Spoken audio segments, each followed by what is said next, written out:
हाँ हाँ देसीला अंडा बनैले बनी हो। हमार दामाद जी कहे न ए सास माई हम एगो दूगो ना जब तक हमरा 10 गो 12 गो अंडा ना मिलला थरिया में खाए के तब तक हम खाना ना खाई ना। यही से तो लिया के बनैले बन देसीला के खियावत होई हो अपना दामाद के। आए हमार दामाद इतना हमरा पर खुश रहे ना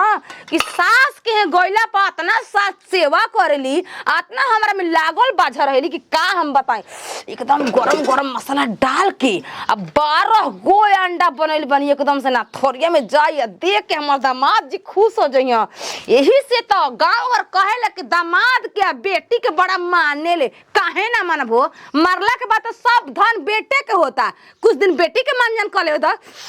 कितना निमन गम को ताटे मन तो करता कि एगो अंडा खा ले लेकिन ना दामाद के खियाई में तो नाम को आदमी कहेला एक दिन खाना 10 दिन बखाना। आए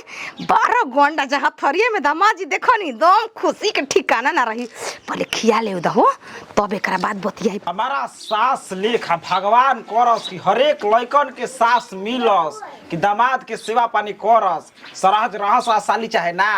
दामाद की न तो वही कि हम ससुरारी जाई तो केकरा से बोलब बतिया ले दामाद जी सास है का कह रहे अभी तो मना बात सोचत रही। देखी रोवा जमन पसंद होला हमसे खुल के कहानी इतना काहे अरे काहे लजात रोबे न कही ना कि जब तक 10 गो 12 गो थरिया में ना रहेला हमरा ठीक ना लागेला खाए में। हरेक चीज में हम लाजा जाई बाकी खाए में अब लाजाई तो रात भर पेट कुलकुलाई। देखी लजाए के कौन सवाल बा सास होई समझी माई सामान जब तक जियतन तबे तक मर गेले के बाद के पहिन तकलो पूछिया सन ना। हम तो कहब भगवान से कि रउआ अमर रही अमर हो जाई। आ देखी एक दिन त मरे जाए चीखी देखी जब ले हमरा हाथ के जियब बा तब ले अपन समझनी की अरे छोटी चूकी सासू या माल महर दामाद हो तनिया सानी हुराए बबुआ पर छिलीला रे हो तनिया सानी हुराए बबुआ। सलाद काट के लेके तन तेले रहुआ खाई छिंदरी पगली आज घरे नहीं के निमन से खिया ले। देखी सास भाई अरे वो बैठलो रहत कोनो दिक्कत नहीं कि बाकी सलाद वाला ले आईती ना त तनी अरे एकदम दुकान में चल जद खियादी विपत्ति कथि गइल बिया पराइल बिया। वाह सास हमार आदमी को ना गंगा पौर के मेहरारू पाले बानी मरद पाले बानी हम तो गंगा पौर के सासे पाले ले बानी। बारे सास में अरे तार पेला मोर चोरल जवानी को बोले लोगन लागी। अरे जीजा जी स्प्राइट पियब की ना खला के बाद मार ले हो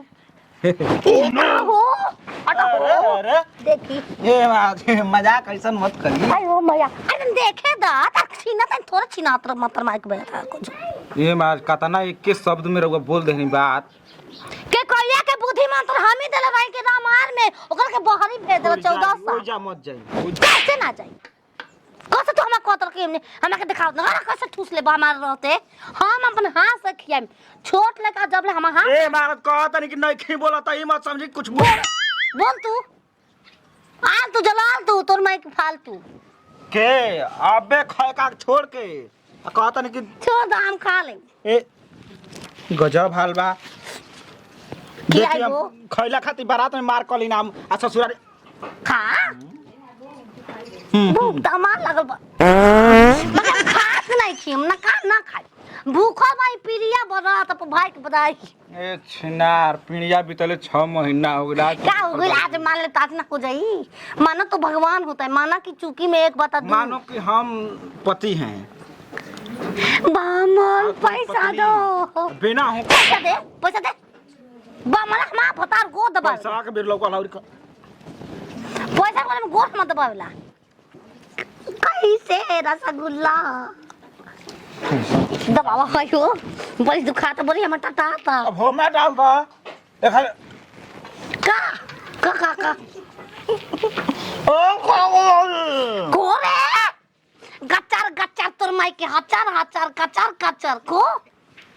ठीक लगता हम ही प्यार से किया होती अंडा हम भी आए रही 4 दिन से गबना चार पे कर छिनार कहे के खड़े खड़े अंडा खिया तो तुम मुआवत के व्यवस्था न कइले बाड़ू खा लो ऐसन प्यार ना चाहिए ना खा लो पियर का खा लो पियर का देखो यार का करिए खाया कर भात संगे अरे तोर पेला मोर चढ़ल जवानी को बोले लगन लागी ए ओह नो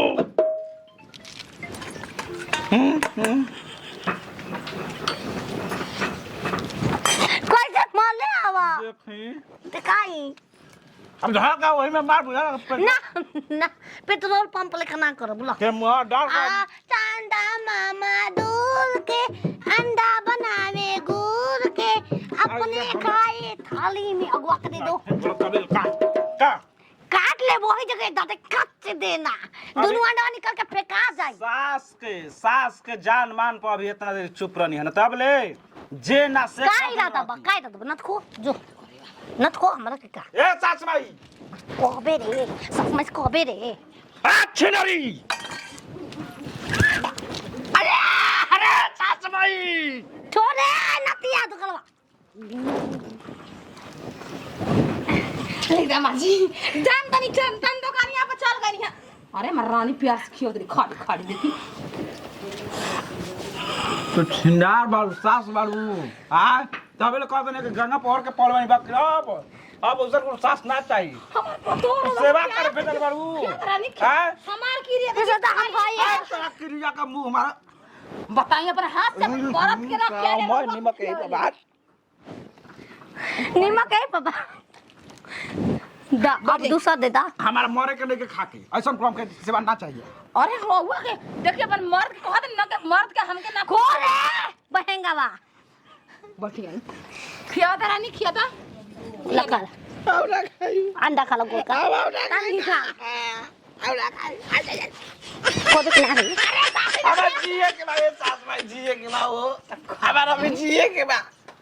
हमारे भाई बच्चा पैदा ना खाइबो छिनारी खाली मार की रे दा की प्यार तोर कनिया खिया देखा खाइबो ना खाइबो सास खा तू कहते अबे जब तक ना खाइबो त हम खा लेतई टिकवा लो ओह नो ससुरा बूढ़ हो गइल बा ना टिकवा छिनरी तू टिकवा ले हम काल ना के करा से टिकवाली अबे कबड़िया बंद कर सास पोतो के जना से कर ओह नो ए हमर मन करता चलो बड़ी मार दे हम तू बात कनिया आज के बाद बता के तक कोटा के कर केकर sama मन करता कान मन करी हो कहते बात हमार क्रिया देखिए हमारा हाथ से खाई हमारा हाथ से हमार क्रिया हमके छिनरी के घर में छोड़ी के बार बंद करके छोड़ी ले ली देखी खाई दामाजी हम रहुए खाती देसी ला हमार अंडा हमारे मैदान का के अंडा खा दामाजी ए हमें से कहते अंडा बना खाई वो दल के जाई अपना के छत पर बैठ के खाई छिनरी खाए ना दे रहे ये अपने पेट के चक्कर में रहले ए